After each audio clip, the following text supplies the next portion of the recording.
Tahun 2005 silam, dua buah kapal TLDM dan Polis Marine Malaysia bikin ulah di perairan Karang Unarang, sebuah kawasan kaya minyak Blok Ambalat.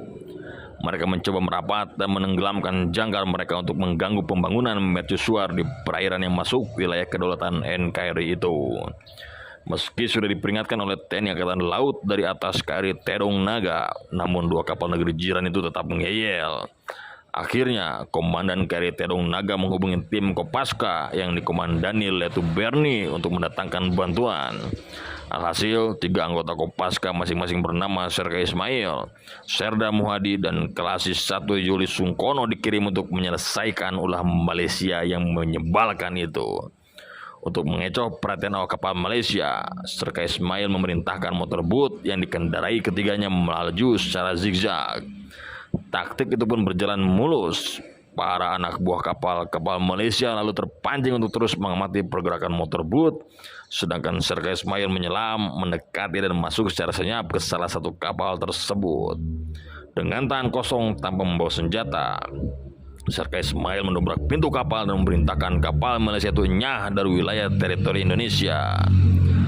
Meski sempat terjadi perdebatan sengit, dua kapal Malaysia itu akhirnya kabur tancap gas lantaran ciut dengan keberanian Serka Ismail. Serka Ismail bahkan membentak ABK yang bersiap menembak meriam. Tak lama, komandan kapal pun menghampiri Serka Ismail. Ia dan ABK lainnya tersadar atas kemunculan Serka Ismail yang tiba-tiba. "Mengapa Lego jangkar di sini dan sedang apa kamu di sini?" tegas Ismail pada komandan kapal.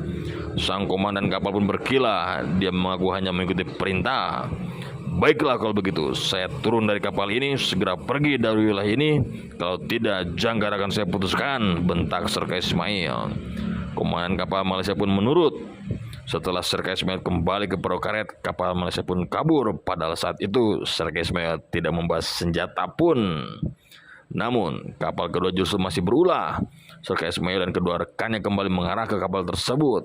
Rupanya para ABK telah bersiap, berjaga di setiap sudut, bahkan dilengkapi senjata. Strategi sebelumnya pun sulit dilakukan lagi, tetapi personel Kopaska memikirkan cara lain. Mereka sengaja mendekat ke jangkar kapal Malaysia. Dari sudut ini, Serka Ismail percaya diri mengancam ABK kapal Malaysia sambil menggoyangkan rantai jangkar kapal. Ternyata usaha ini pun berhasil. Kapal itu akhirnya angkat jangkar menyusul kapal yang lebih dulu kabur.